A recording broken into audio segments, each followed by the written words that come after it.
নবী আমার রোমের দিকে সফরে গেলেন। ওখানকার কিছু সাহাবী এবং মক্কা মদিনার কিছু সাহাবী নবী পাকের সাথে ছিলেন এবং রোম বাদশার ওই কবরের পাশ দিয়ে যেতে লাগলেন। ওখান থেকে জ্ঞানী গুণীরা বলতে লাগলো, ইয়া রাসূলুল্লাহ, ইয়া হাবিবাল্লাহ, আপনার আগমনের পূর্বে এই রোমের বাদশা একটা খাব দেখেছিলেন। হেজাজের লোক একজন প্রবীণ আলেম এই খাবের ব্যাখ্যা করেছিলেন। তখন এই লোকটা বলেছিল, যদি আমি মুহাম্মদুর রাসূলুল্লাহকে পাই তাহলে তার কাছে কালেমা পড়ে মুসলমান হয়ে যাব। হায় আফসোস ইয়া রাসূলুল্লাহ, ইয়া হাবিবাল্লাহ, হুজুর তার আগে এই লোক ইন্তেকাল করেছে।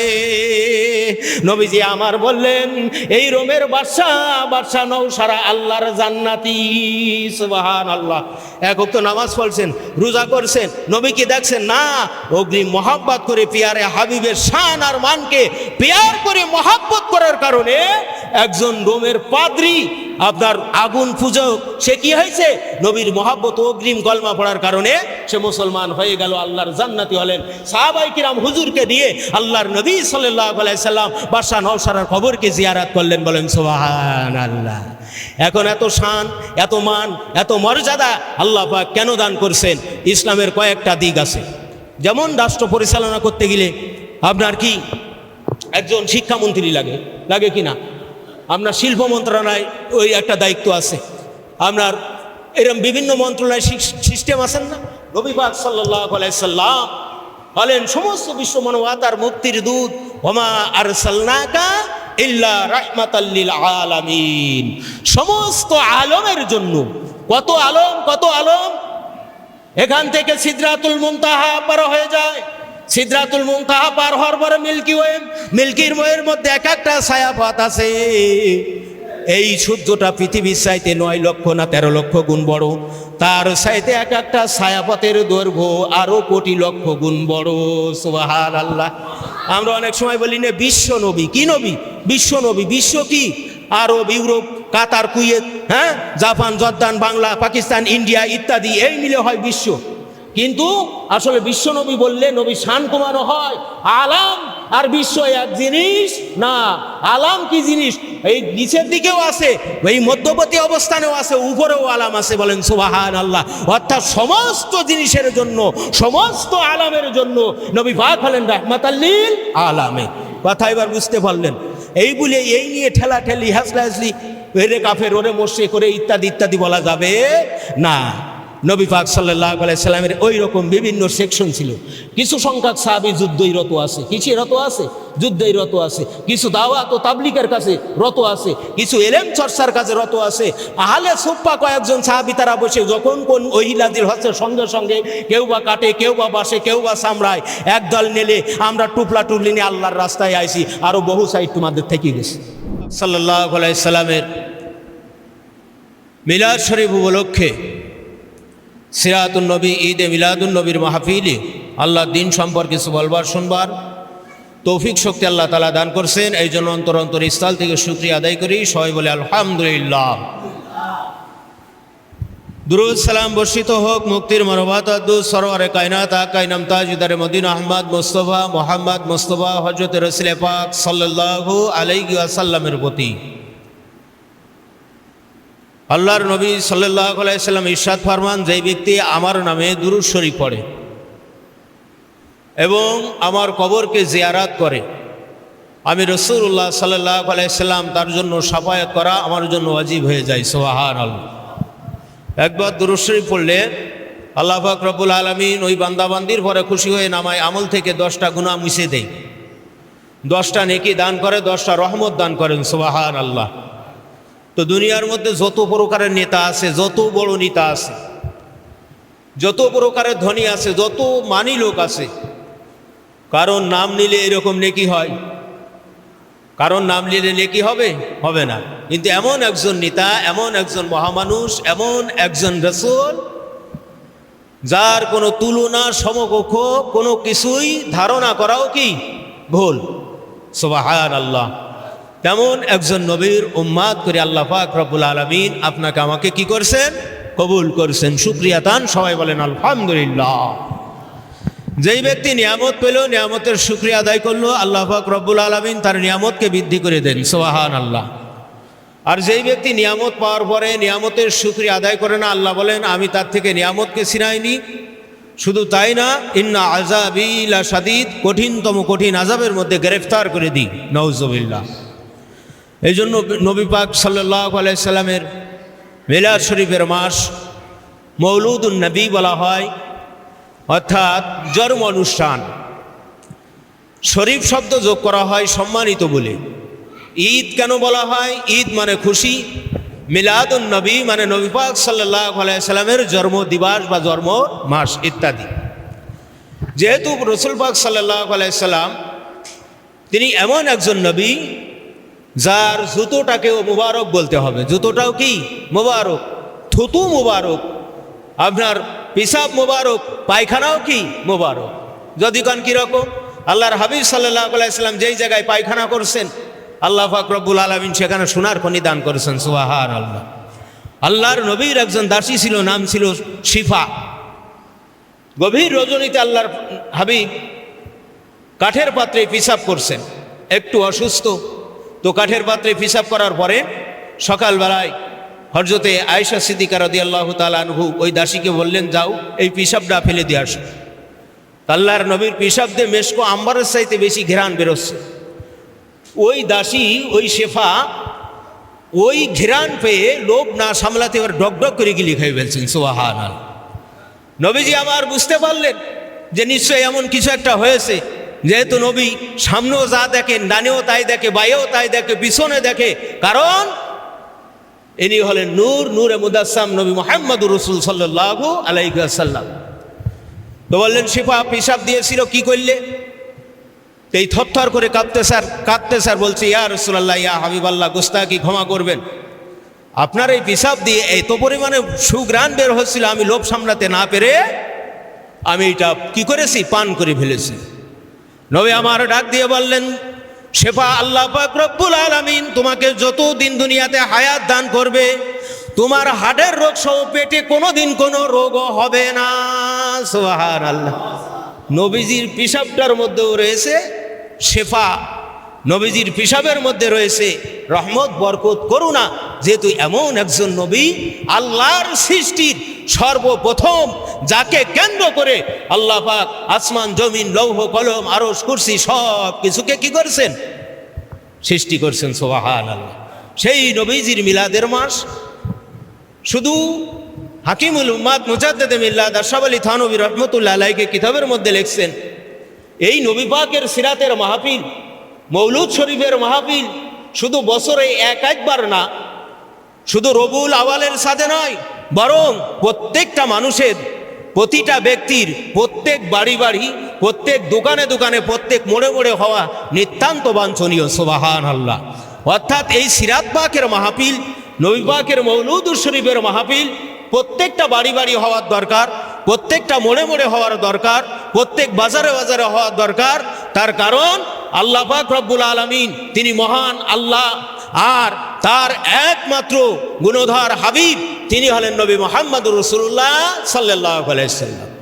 আল্লাহ পাক রব্বুল আলামিন দুইটা কনফারেন্স করছেন। কয়টা? আলমে আরো হাতে দুটো কনফারেন্স করছেন, দুটো সভা করছেন। নম্বর 1 সভা হলো সমস্ত রূহ সমূহকে নিয়ে আল্লাহ পাক রব্বুল আলামিন বলছেন, আলাস্তুম বিরব্বিকুম, আমি কি তোমাদের রব নয়?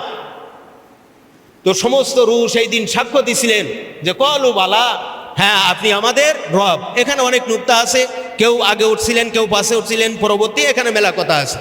মূল কথা হলো এইবার পরবর্তীতে আল্লাহ পাক 1 লক্ষ, মতান্তরান্তে 2,24,000 পয়গম্বর, এই পয়গম্বরগণের রূহ সমূহ নিয়ে আল্লাহ তাআলা কনফারেন্স করলেন। কি করলেন?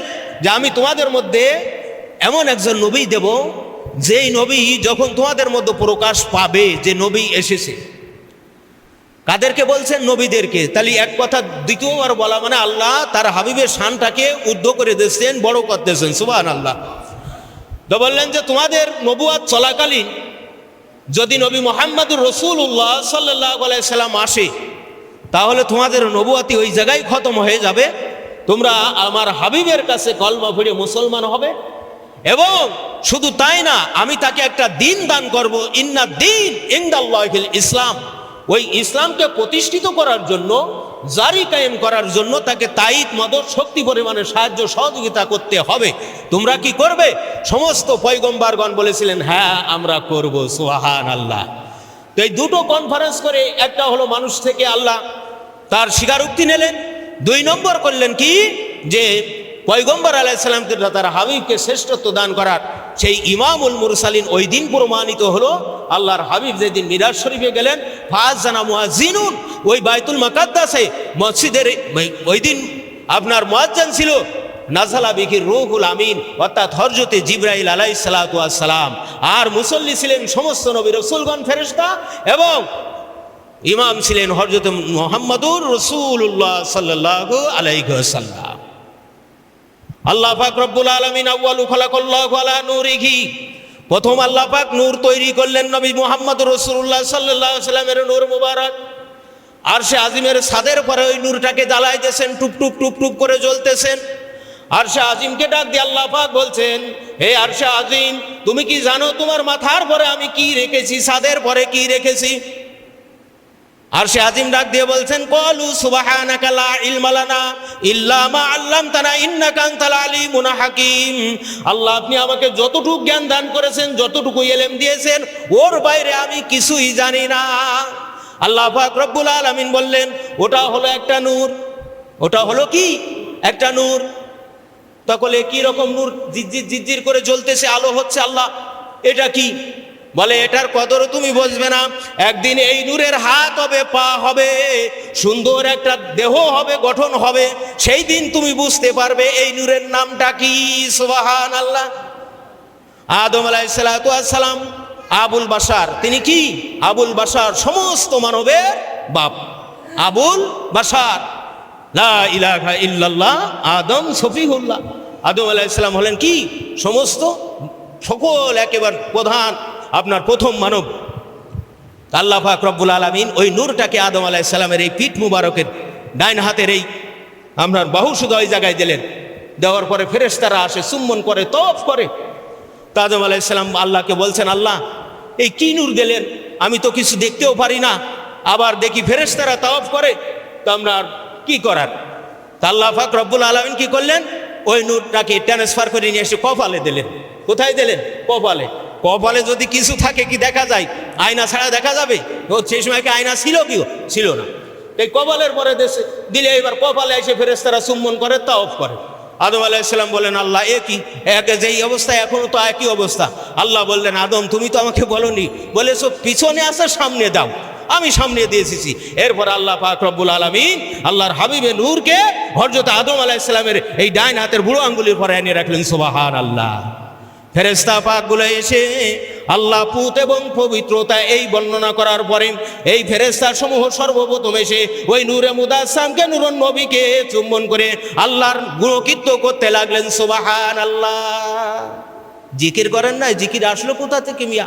হ্যাঁ, এইবার যখন সুবহানাল্লাহ বলছেন, আদম আলাইহিস সালাতু ওয়াস সালাম এই কথা শোনার পরে এইবার আল্লাহর শুকরিয়া আদায় করলেন, বলেন আলহামদুলিল্লাহ। গোটা উপস্থিত যত ফেরেশতারা ছিল সবাই বলতে লাগলো, লা ইলাহা ইল্লাল্লাহ, সুবহানাল্লাহ, আলহামদুলিল্লাহ, লা ইলাহা ইল্লাল্লাহ। এই নবী পাকের নূর মুবারক, এত শান, এত মান, এত মর্যাদা ইমামুল মুরসালিন করেছেন। নবীজির মিলাদ এই মাসে হয়েছিলেন। সুবহানাল্লাহ, সুবহানাল্লাহ। কিরকম নূর! এই জন্য নবীজি যদি কোনো চন্দ্রের আলোতে দাঁড়াতো, তাহলে তার গায়ে কোনো ছায়া ছিল না। যদি সূর্যের আলোয় দাঁড়ায়, নবী পাকের কোনো কি ছায়া ছিল না। এমনকি বাতির আলোতে দাঁড়ালেও নবী পাকের কোনো ছায়া ছিল না। সুবহানাল্লাহ। আল্লাহর হাবিবের ছায়া মাটিতে পড়বে আর মানব তার পথে হেঁটে যে বিয়াদবি গুস্তাকি প্রকাশ করবে, আল্লাহ পাক সহ্য করবে না। এই জন্য তার ছায়াই দেননি। বলেন সুবহানাল্লাহ। এই জন্য কি দেননি? ছায়া দেননি। উম্মুল মুমিনিন মা আয়েশা সিদ্দিকা রাদিয়াল্লাহু তাআলা আনহা বলেন, আমি সেলাইয়ের কাজ করতাম। কিসের কাজ করতাম? মা বোনেরা সেলাই বোর্ডের কাজ করে না? তো এই সেলাইয়ের কাজ করতে করতে রাত্রিতে আপনার মশাল জ্বালায়ে সেলাইয়ের কাজ করতেছে, এর মধ্যে সুচটা আপনার কি হয়েছে? নিচেই পড়ে গেছে। তো উনি সুচটা দেখতে পাচ্ছেন না। এর মধ্যে আল্লাহর হাবিব সাল্লাল্লাহু আলাইহি সাল্লাম মা আয়েশা সিদ্দিকা রাদিয়াল্লাহু তাআলা আনহার ঘরের মধ্যে তাশরিফ রাখলেন। সঙ্গে সঙ্গে জায়গাটা পরিষ্কার হয়ে গেল, সুচটাকে উঠে নিতে পারলেন। সুবহানাল্লাহ। তাই আপনার আমার মতো মানুষ নাকি? আপনার আমার মতো মানুষ নয় না। নবী পাক সাল্লাল্লাহু আলাইহি সাল্লাম নূরে মুজাসসাম, নূরুন আলা নূর। এটা হলো মুসলমানের ঈমানের সাক্ষী। বলেন সুবহানাল্লাহ। নবী পাক আমার এই দুনিয়াতে আসলেন কিসের জন্য? হিসাবটা এইভাবে হিসাব করতে হবে। আমাদের লক্ষ্য এবং উদ্দেশ্য কি? তিনাকে সর্বশ্রেষ্ঠ মডেল, সর্বশ্রেষ্ঠ যুগের হাদি করলেন আল্লাহ পাক, আল্লাহর পক্ষের বিশেষ নিয়ামত। সুবহানাল্লাহ। এই হাদি আল্লাহ রাব্বুল আলামিন রাসূল পাক সাল্লাল্লাহু আলাইহি সাল্লামের শান দিলেন, তার মান দিলেন, ইজ্জত দিলেন, এবং আল্লাহ পাক তার হাবিবের মাধ্যমে জানাই দিলেন সাহাবায়ে কিরাম রাদিয়াল্লাহু তাআলা আনহুমাগণ। এই কানাঘুষো কথাবার্তা হচ্ছে যে ইনি বলছেন প্রত্যেকটা নবীর কালমা এক কায়দায় ছিল যে লা ইলাহা ইল্লাল্লাহ আদম সফিহুল্লাহ, লা ইলাহা ইল্লাল্লাহ মুসা কালিমুল্লাহ, লা ইলাহা ইল্লাল্লাহ ঈসা রূহুল্লাহ। তাই এই নবীর কালমা হলো লা ইলাহা ইল্লাল্লাহ মুহাম্মাদুর রাসূলুল্লাহ। একেবারে ডাইরেক্ট রিসালাতের সাক্ষ্য, ঈমানের সাক্ষ্য সব কিছু তার হাবিবের সাথেই দিয়ে দিয়েছেন। সুবহানাল্লাহ। এই সাহাবায়ে কিরাম কানাঘুষো করছে যে কিরকম হলো, মুসা কালিমুল্লাহ, ইব্রাহিম খলিলুল্লাহ, আর ইনি রাসূলুল্লাহ বলছেন। আল্লাহর নবী কথাটা শুনলো, বললেন যে আদম সফিহুল্লাহ, আদম সর্বপ্রথম আল্লাহর বন্ধু। কথা ঠিক আছে, আমি ফকর করি না, কিন্তু আমি রাসূলুল্লাহ সাল্লাল্লাহু আলাইহি সাল্লাম, আমি হলাম আল্লাহর হাবিবুল্লাহ। সুবহানাল্লাহ। আমি রাসূল কি? হাবিবুল্লাহ, কালিমুল্লাহ। আল্লাহকে খুশি করার জন্য ইব্রাহিম আলাইহিস সালাম যত পরীক্ষা দিয়ে পারে আল্লাহ পাক তত খুশি হবে, আর তার হাবিবকে খুশি করার জন্য আল্লাহ পাক যত রহমত, করুণা, বরকত, মাগফিরাত দান করে থাকেন। সুবহানাল্লাহ। তাওরাতের মধ্যে সাক্ষ্য আসছে, ইঞ্জিলের মধ্যে আসছে, জাব্বুরের মধ্যে আসছে এই নবী পাকের শান, এই নবী পাকের মান, এই নবী পাকের উম্মতের মর্যাদা। সুবহানাল্লাহ। নবী আমার বলেন, উম্মতেরা শুনে রাখো, সর্বপ্রথম আমার সুপারিশকে আল্লাহ কবুল করে উম্মতদেরকে জান্নাতের ফয়সালা করবেন। সুবহানাল্লাহ। শুধু তাই না, আমি হাবিবুল্লাহ জনাবে মুহাম্মদুর রাসূলুল্লাহ সাল্লাল্লাহু আলাইহি সাল্লাম সর্বপ্রথম আল্লাহর জান্নাতের মধ্যে প্রবেশ করব। বলেন সুবহানাল্লাহ। তাহলে এই কি অন্য নবীর দেওয়া হয়েছে? কিয়ামতের ময়দানে 40টা দুনিয়ার সমান হবে একটা মাঠ, 50,000 বছরের একটা দিন হবে। সমস্ত নবী রাসূলগণ বলবে ইয়া নাফসি ইয়া নাফসি ইয়া নাফসি, আল্লাহ আমাকে বাঁচাও। মানবেরা কাতারে কাতারে কাতারে কাতারে দৌড় দিয়ে চলে যাবে আদম সফিউল্লাহর কাছে, যাই বলবেন আপনি হলেন আমাদের আবুল বাশার, দুনিয়ার সর্বপ্রথম মানুষ, সমস্ত মানুষ আপনার সন্তান। বাবা আপনি আল্লাহর কাছে একটু সুপারিশ করুন, এই কঠিন ভয়াবহ অবস্থা থেকে আল্লাহ যেন আমাদেরকে আমান দান করবে। বাবা আদম ডাক দিয়ে বলবেন আমিও তো আল্লাহর কাছে ভুল করে ফেলেছি, আল্লাহর কাছে কি করেছি? ভুল করে ফেলেছি, কাজেই আমি আল্লাহর কাছে এই শাফায়াতের অধিকারী নিয়ে যেতে পারবো না। যাও যাও তোমরা শীষ পয়গম্বরের কাছে চলে যাও। আদম আলাইহিস সালামের পরের নবী তোনার সন্তানদের মধ্যে হলেন হযরতে শীষ আলাইহিস সালাতু ওয়াস সালাম। আদমকে বেটে শীষ, আর শীষ আলাইহিস সালাতু ওয়াস সালামের এই বিবাহের মধ্যে বিরাট আলোচনা আছে। আল্লাহ পাক জুড়াই জুড়াই জুড়াই জুড়াই একটা ছেলে একটা মেয়ে, একটা ছেলে একটা মেয়ে। তাফসীরের মধ্যে আসছে 52 মতান্তরে 53 জোড়া ছেলে পেলে আল্লাহ তাআলা আদম আলাইহিস সালামকে দান করেছেন। বলেন সুবহানাল্লাহ। এই জোড়ের মেয়ে ওই জোড়ের ছেলে, এই জোড়ের ছেলে ওই জোড়ের মেয়ে, এইভাবে বিয়ে দিত, এইভাবে বিয়ে দিত, দিতে দিতে দিতে দিতে সব এইবার 52 নম্বর জোড়ায় শীষ পয়গম্বর আলাইহিস সালাতু ওয়াস সালাম আসছেন, তার সাথে কোনো মেয়ে নাই। তো এইটার বিয়ে দেবে কোথার থেকে? এখানে অনেক কথা আছে, ওদিক যাচ্ছি না। এইবার কি করলো? বলবে যে আমি আল্লাহর কাছে, অনেকেই আমাকে অন্যরকম মনে করতো, তার কারণ আমি জান্নাতি হুরকে বিবাহ করছি। সুবহানাল্লাহ। শীষ পয়গম্বর বলবেন কি? আমি জান্নাতে হুরকে বিবাহ করছি। সরাসরি আল্লাহ পাক রব্বুল আলামিন জান্নাতের হুর নিয়ে এসে কি করেছিলেন? শীষ পয়গম্বরের সাথে দিয়েছিলেন। এমন জন্য দিয়েছিলেন যে হুরের মধ্যে কোনো রকমের নাপাকি দাঁড়াবে না, আর ওই হুরের গর্ভের মধ্যে আল্লাহ পাক নূরে মুজাসসামকে ট্রান্সফার করেছিলেন। সুবহানাল্লাহ। ওই হুরের গর্ভের মধ্যে নবীজির নূর মুবারককে ট্রান্সফার করার পরে আস্তে আস্তে আস্তে আস্তে আস্তে আস্তে আস্তে আস্তে আস্তে আস্তে ক্রমণ নয় 570 খ্রিস্টাব্দে মতান্তর 12 রবিউল আউয়াল শবে সাদেক আল্লাহর হাবিব দুনিয়াতে তাশরীফ রেখেছিলেন। সুবহানাল্লাহ। মুসার কাছে যাওয়ার পরে মুসা আলাইহিস সালাতু ওয়াস সালাম বলবেন আমার মিজাজটা বেশি ছিল, অনেক সময় আল্লাহ তাআলার সাথে মিজাজে কথা বলেছি, আমি আজকে শাফায়াত তোমাদের করতে পারবো না। তোমরা ঈসা রুহুল্লাহর কাছে যাও। আল্লাহ পাক তাকে খাস গঠন দিয়েছিলেন। তার পিতা ছিল না, কিন্তু মায়ের মাধ্যমে আল্লাহ তাআলা তাকে দুনিয়াতে পাঠাইছেন। আদম আলাইহিস সালামের পিতাও নাই, মাতাও নাই, মানুষ হয়েছে না হয় নাই। আপনার কি হয়েছে? ঈসা আলাইহিস সালামের মাতা আছে, পিতা নাই। আল্লাহ বানাতে পারে কি পারে না? তেরা জিজ্ঞেস করতে লাগলো, কি ব্যাপার, তোমাকে ওই পেট ফুলে উঠতেছে, মহিলাদের বাচ্চা পেটে আসলে মা বোনদের যে একটু অবস্থা হয়, মানুষটার কেলেঙ্কারি দিতে লাগলো, বিভিন্ন রকম কথা বলতে লাগলো যে নোংরা মহিলা, হ্যান ত্যান ইত্যাদি। লজ্জার খাতিরে হ্যাঁ কি করলেন, ঈসা আলাইহিস সালাম মা মারিয়াম আলাইহিস সালাম জঙ্গলের দিকে চলে গেল।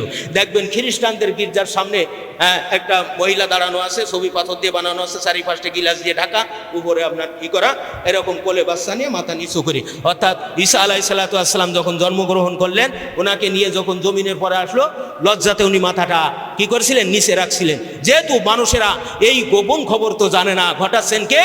আল্লাহ। মানবেরা জিজ্ঞেস করতে লাগলো, হে অবৈধ সন্তান, তুমি তো বড় কথা বলতে পারো কিনা জানি না, কথা তুমি বলতে পারবা না জানি না, কিন্তু তোমার কথা বলার কোনো ক্ষমতা নাই। আল্লাহ পাক রব্বুল আলামিন কুদরতিতে ঈসা পয়গম্বরের মধ্যে কথা বলার যোগ্যতা দান করলেন। শুধু তাই না রে বাবাজি, ওর মধ্যে এমন এলেম দান করলো যা দুনিয়ার কোনো মানুষকে দান করা হয় না। ঈসা আলাইহিস সালামকে বলল, তুমি তোমার মায়ের অবৈধ সন্তান, তোমার কোনো পিতৃ পরিচয় নাই। গ্রাম বাংলার সমাজে বলা হয় তাকে জারজ সন্তান। ঈসা আলাইহিস সালাম বললেন, আমার প্রশ্নের উত্তর যদি তোমরা দিতে পারো, তাহলে তোমাদের প্রশ্নের উত্তরও আমি দেব। তোমরা বলো, আদম আলাইহিস সালামের বাপের নাম কি? আদম আলাইহিস সালামের বাপের নাম কি? এর বাপের নাম কি আব্দুল কুদ্দুস আছে? বলতে পারবে কেউ? কেউ পারবে বলতে? আদম আলাইহিস সালামের বাবার নাম কেউ বলতে পারবে না।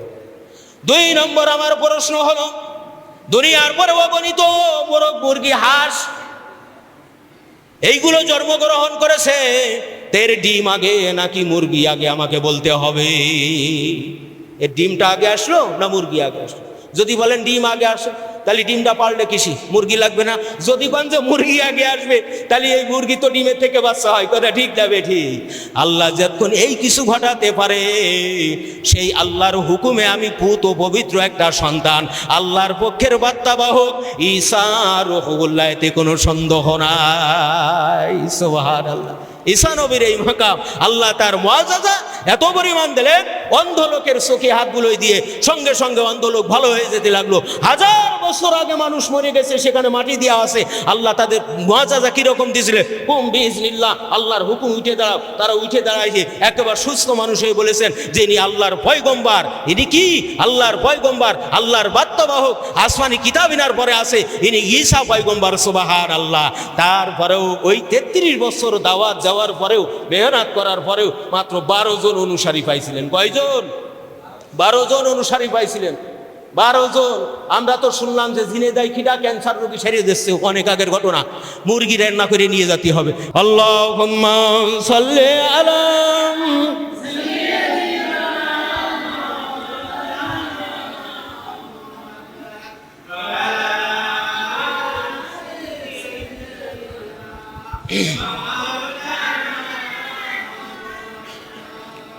নবীজি আসলেন মক্কা নগরীতে। কোথায়? খ্রিস্টানের প্রধান শিষ্য জ্যোতিষী যখন এন্তেকাল করছে, তখন তার শিষ্য বলছে, শিষ্য গুরুজি আপনি তো এন্তেকাল করছেন, আপনার পরে আমরা কার পথ অনুসরণ করব?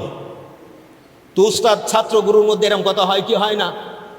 যে উস্তাদ বললেন যে যদি এই সময় উনি যদি না থাকে অবর্তমানে, তাহলে অমুক জায়গায় যাই অমুক একজন লোক আছে, আমার সালাম দেবে, সে তোমার এই তালিম তরবিয়াতের পরে থাকবে। তো প্রধান খ্রিস্টানের প্রধান জ্যোতিষী যখন ইন্তেকাল করতেছে, তখন আপনার ওই শিষ্য যাই জিজ্ঞেস করছে, গুরুজি আপনি তো ইন্তেকাল ফরমাচ্ছেন, তাহলে আমি এরপরে কার পথ অনুসরণ করব? তখন ওই জ্যোতিষী বলতেছেন, অগ্রিম বার্তা দেশে আল্লাহর হাবিবের, যেহেতু তাওরাত জাবুর ইনজিল সম্পর্কে তার ধারণা আছে। মদবদ্দিতা দেবালয় মক্কা দেশবাসী হং নমস্ত শরী নমো নমঃ। বলে তুমি আমার পরে এমন একজন মহামানবের আবির্ভাব হবে মক্কা নগরীতে, তার নামের প্রথম অক্ষর থাকবে ম, শেষের অক্ষর থাকবে দ। যদি জীবদ্দশায় তাকে পাও, তার কাছে কালমা পড়ে মুসলমান হবে, কিল্লা ফাতে, আল্লাহর জান্নাত স্বর্গের দুয়ার তোমার জন্য খোলা থাকবে। খ্রিস্টান জ্যোতিষী বাদশাহ নওশারা অগ্রিম কলমা পড়লেন।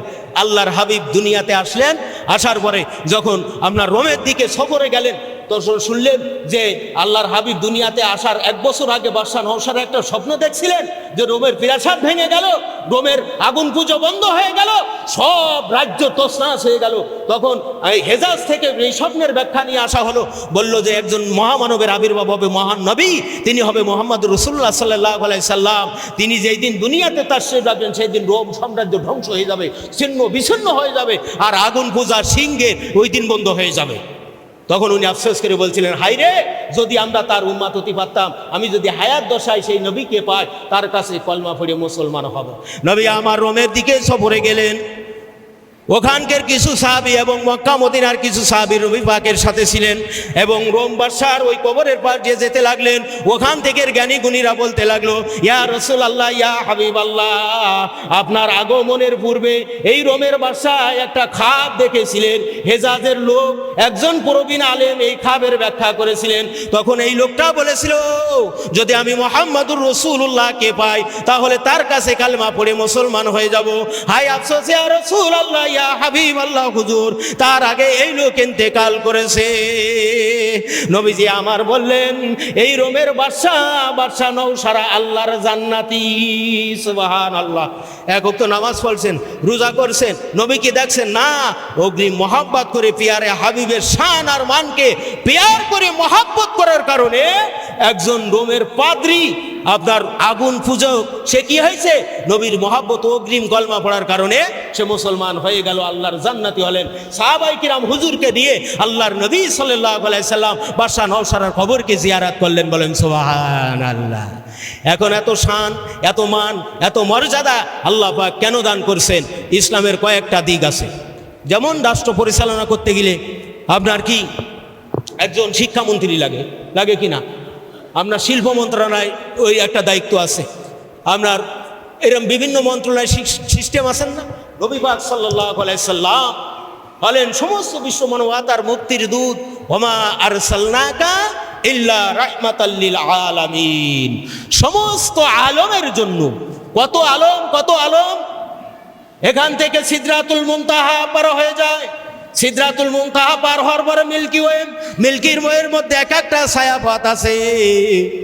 এই সূর্যটা পৃথিবীর চাইতে 9 লক্ষ না 13 লক্ষ গুণ বড়, তার চাইতে এক একটা ছায়াপথের দৈর্ঘ্য আরো কোটি লক্ষ গুণ বড়। সুবহানাল্লাহ। আমরা অনেক সময় বলি না বিশ্ব নবী। কি নবী? বিশ্ব নবী। বিশ্ব কি? আরব, ইউরোপ, কাতার, কুয়েত, হ্যাঁ, Japan, Jordan, Bangla, Pakistan, India ইত্যাদি, এই মিলে হয় বিশ্ব। কিন্তু আসলে বিশ্ব নবী বললে নবী শান কমানো হয়। আলাম আর বিশ্ব এক জিনিস না। আলাম কি জিনিস? এই নিচের দিকেও আছে, এই মধ্যবর্তী অবস্থানেও আছে, উপরেও আলাম আছে। বলেন সুবহানাল্লাহ। অর্থাৎ সমস্ত জিনিসের জন্য, সমস্ত আলামের জন্য নবী পাক হলেন রাহমাতাল লিল আলামিন। কথা এবার বুঝতে পারলেন? এই বলে এই নিয়ে ঠেলাঠেলি, হাসলাহাসলি, ওরে কাফের, ওরে মোশরিক করে ইত্যাদি বলা যাবে না। নবী পাক সাল্লাল্লাহু আলাইহি সাল্লামের ওই রকম বিভিন্ন সেকশন ছিল। কিছু সংখ্যক সাহাবী যুদ্ধই রত আছে। কিসে রত আছে? যুদ্ধই রত আছে। কিছু দাওয়াত ও তাবলীগের কাছে রত আছে, কিছু ইলম চর্চার কাছে রত আছে। আহলে সুফফা কয়েকজন সাহাবী তারা বসে যখন কোন ওহী নাযিল হচ্ছে সঙ্গে সঙ্গে কেউ বা কাটে, কেউ বা বাসে, কেউ বা সামরায়, একদল নেলে আমরা টুপলা টুপলি নিয়ে আল্লাহর রাস্তায় আইছি, আরো বহু সাইড তোমাদের থেকে গেছে। কথা ঠিক না বেঠিক? আর একদল ছলা নিয়ে গেলেন, নারায়ে তাকবীর, আল্লাহু আকবার, হরতাল, মিছিল, ভাঙচুর ইত্যাদি, আমরা জিহাদ প্রতিষ্ঠিত করতে, তোমাদের আরো বহু সাইড থেকে গেছে। কথা ঠিক না বেঠিক? আর একদল কি করলো, খালি মাদ্রাসায় উঠলে কিতাব পড়লো, কিন্তু আরো বহু সাইড থেকে গেছে। ওয়ামিনাল লাইলি ফাতাহাজ্জাত বিহি নাফিলাতাল লাকা আসা আইয়াবাসাকা রাব্বুকা মাকামাম মাহমুদা। নবী আমার তাহাজ্জুদ পড়তে লাগলেন। আল্লাহ পাক রব্বুল আলামিন বললেন, আপনি যেভাবে তাহাজ্জুদ গুজারিশ করেন, তাহাজ্জুদ কায়েম করেন, মাকামে মাহমুদ, আমি আল্লাহ পাক রব্বুল আলামিন আপনাকে প্রশংসনীয় স্থান দান করে দেব। সুবহানাল্লাহ। এরপরে সূরা মুজাম্মিলের 2য় পৃষ্ঠায় এই সূরাটা 1 বছর পরে নাজিল হলো মুজাম্মিলের পরে।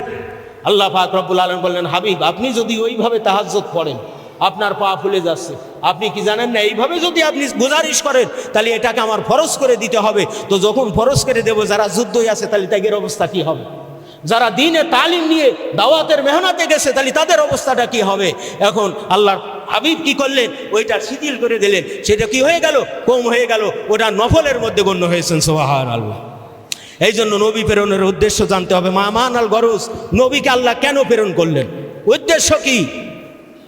হুয়াল্লাযী বাসা ফিল উম্মিয়িনা রাসূলাম মিনহুম ইয়াতলু আলাইহিম আয়াতিহি ওয়া ইউযাক্কিহিম ওয়া ইউআল্লিমুহুল কিতাবা ওয়াল হিকমা। আল্লাহ পাক বললেন, আমি তোমাদের মধ্যে একজন উম্মি নবী পাঠাবো। কি নবী? উম্মি নবী প্রেরণ করেছি, যার কাজ থাকবে মানুষের ইমানকে সহি করবে। কি করবে? ইমান সহি করবে। লা ইলাহা ইল্লাল্লাহু ফাদাখালাল্লাহুল জান্নাহ। রাসূল সাল্লাল্লাহু আলাইহি ওয়াসাল্লামের যুগে এতটুকু কথা যে স্বীকৃতি দেশে আল্লাহ জান্নাত তার জন্য হালাল হয়ে গেছে। সুবহানাল্লাহ। পরবর্তীতে এই হাদিসটা রহিত হয়েছে। তো প্রথমে তার ইমানকে মজবুত করবে। কি মজবুত করবে? ইমান মজবুত করবে।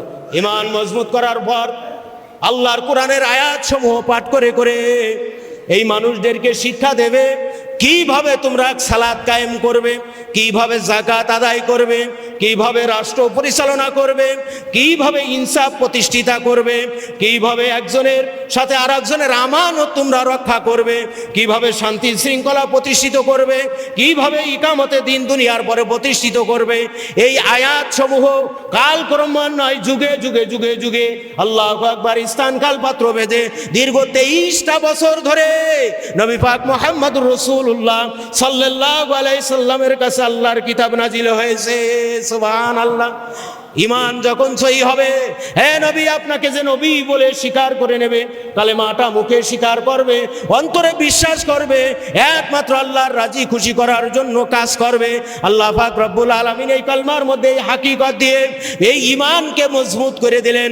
2 নম্বর বাহ্যিক দেহটা কিভাবে হালাল হারাম তামিজ পার্থক্য করে চলতে পারবে সেই যোগ্যতার জন্য নবী আমার আয়াত সমূহ পাঠ করে করে মানবকে কাতারে কাতারে জান্নাতের দিকে ধাবিত করবে।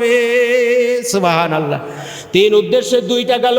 3 নম্বর উদ্দেশ্যটা হলো ওয়াইযাক্কিহিম ওয়া ইউআল্লিমুহুল কিতাব ওয়াল হিকমা। আল্লাহ পাক রব্বুল আলামিন তাকে বিশ্ব মানবতার বিশ্ব সভার সভাপতি করেছেন।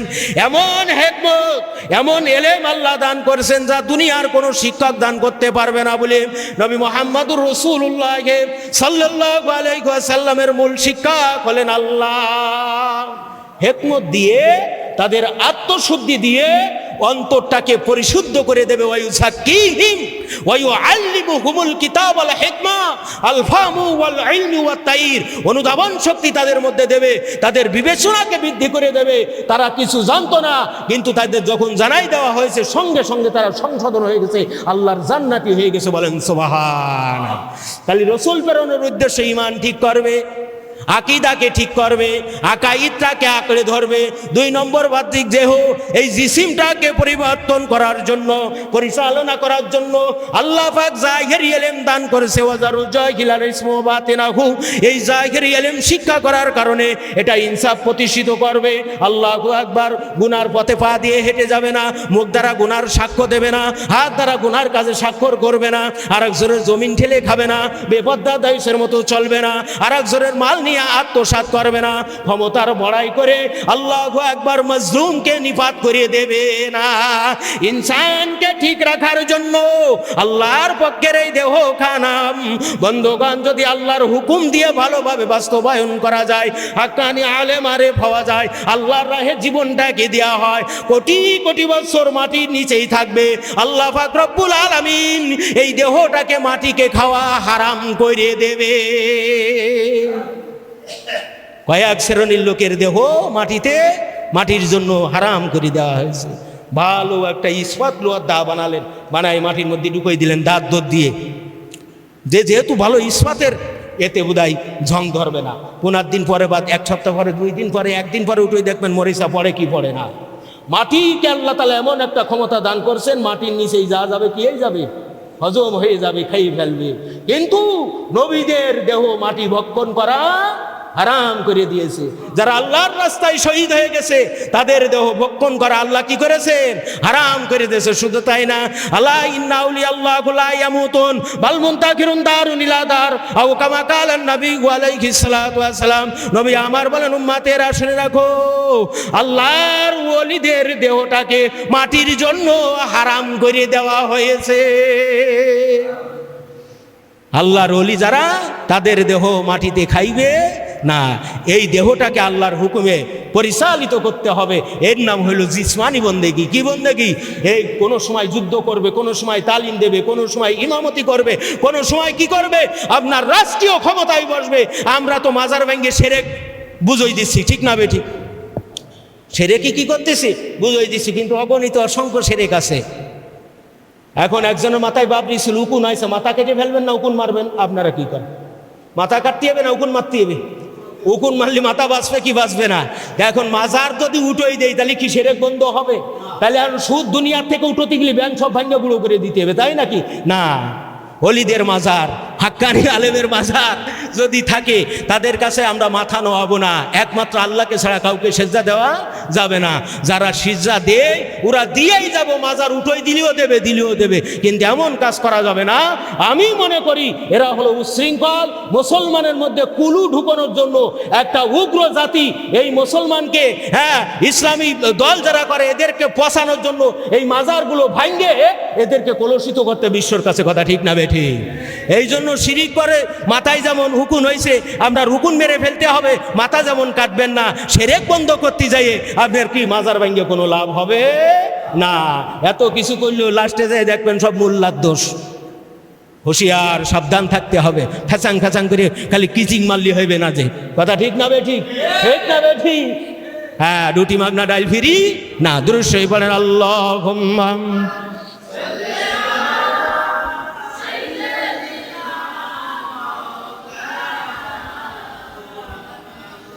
ওয়ালা আলি সাইয়্যিদিনা।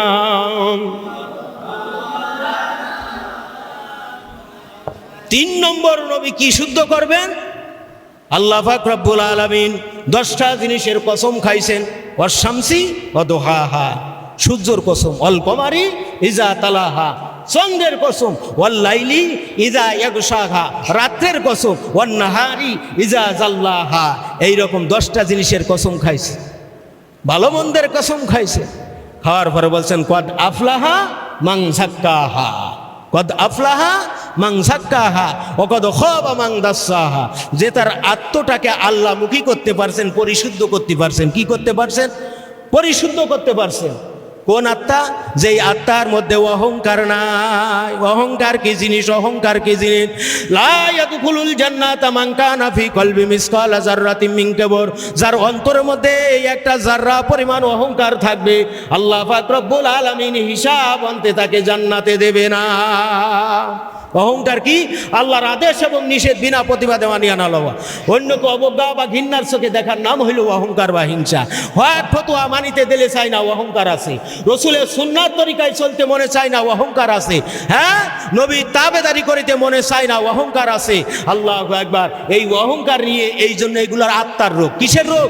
ওই সাকিহীন।